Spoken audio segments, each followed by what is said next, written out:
Hi friends, I'm back. Hopefully you took some good notes on that first section. We're gonna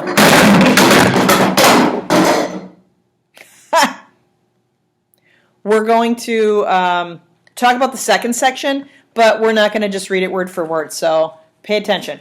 And if you're on your phone, put it away.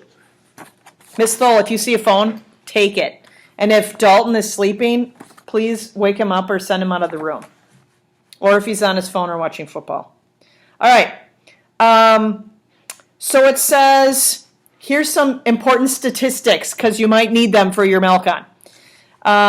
Roughly 2/3 of California's 173,000 inmates read below a 9th grade level. Roughly 2/3. Are you getting that?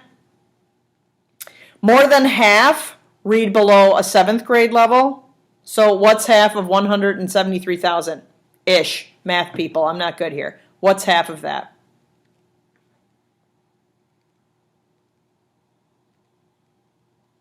Right? That's a lot.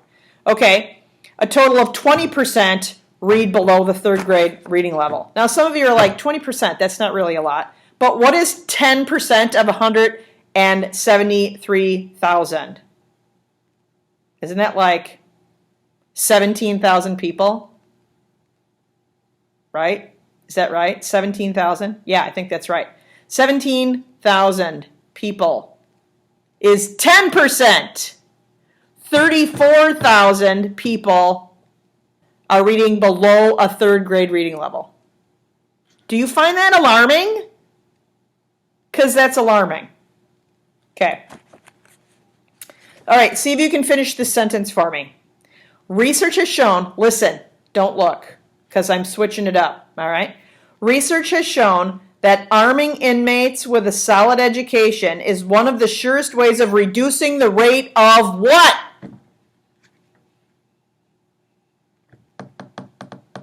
Research has shown that arming inmates with a solid education, not with a gun, arming them with a solid education is one of the surest ways of reducing the rate of vocabulary word. Okay.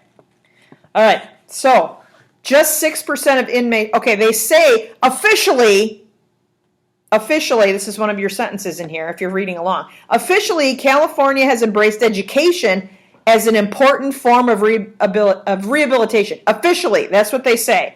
California embraces education as an important form of rehabilitation. However, but the reality is different. Only 6% of inmates are in classes. And only 5% are in vocational classes. All right, so like classes to prepare you for a job, for a vocation. So like technical school kind of stuff, like tech ed classes, kind of stuff like that. That's crazy. They say it's the most important thing, but only 11% of prisoners are taking classes. That doesn't sound like it's very important to me.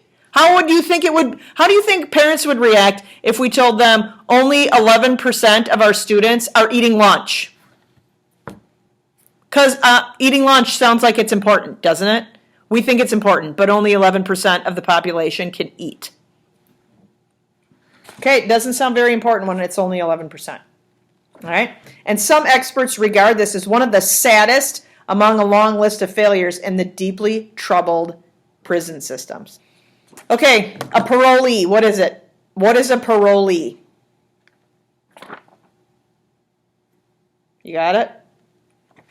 Might be important. Wink, wink. All right. Now, here's what it says here. Not only does education make it much easier for a parolee to find and hold a decent job, but unlike drug users, there are no relapses. Once you're out of illiteracy, you're literate forever. Okay? Like you could be a drug user and then give up drugs and then go back to drugs. But if you are illiterate and then you become literate, you will never become illiterate again. That's good stuff. All right? And also, there's a quote at the bottom of the page under what is illiteracy. That's an important quote. If I were you, I would take a look at that quote and I would make some comments on it on this sheet right now if you haven't already done so. So go ahead and do that while Ms. Thole switches to the next video. Thanks, Ms. Thole.